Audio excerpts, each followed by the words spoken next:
Pour entrer dans la zone, il faut montrer patte blanche.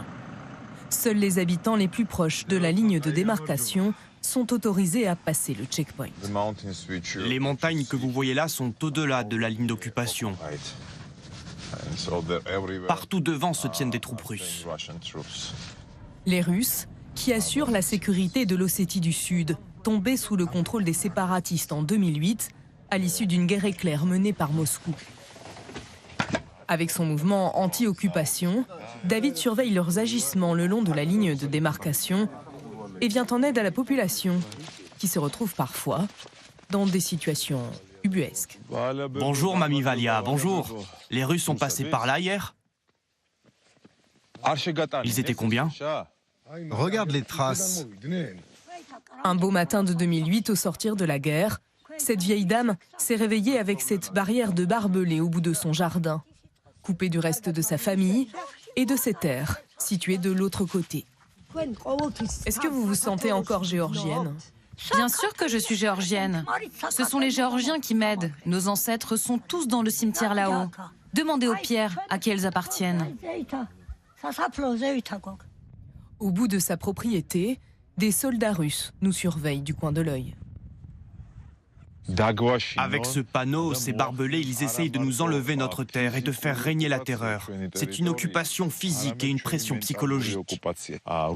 La Russie est comme une tumeur qui se propage par métastase sur toute la planète. Il faut l'arrêter par la force. On oublie la négociation. Un discours radical, tant la population est remontée, lassée par cette présence russe, qui fait des victimes chaque jour dans ces zones montagneuses, baignées par la peur. Ce jeune Géorgien a été retenu 48 heures par les Russes fin décembre, alors qu'il était parti chercher du bois. 48 heures de terreur, de coups et d'angoisse pour sa famille. Un gars du coin a été tué après avoir été torturé. Ils n'ont même pas rendu les parties de son corps. On n'ose plus espérer. Mieux vaut encore se suicider que tomber entre leurs mains. Sur les 300 habitants du village, à peine 100 vivent encore ici, tant la vie est devenue impossible. Le brouillard ne suffit pas à faire oublier l'ennemi, si proche.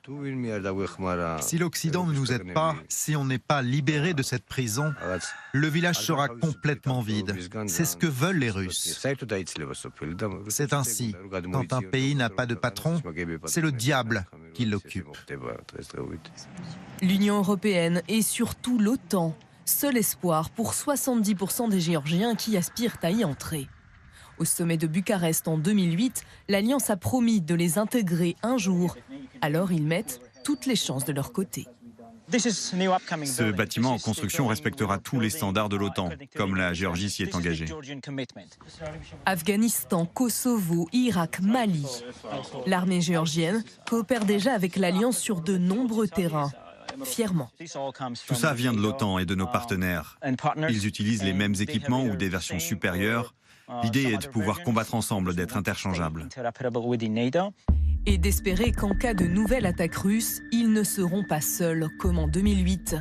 Partout dans le pays, les villages de déplacés sont là pour rappeler le danger et la détermination de leurs voisins.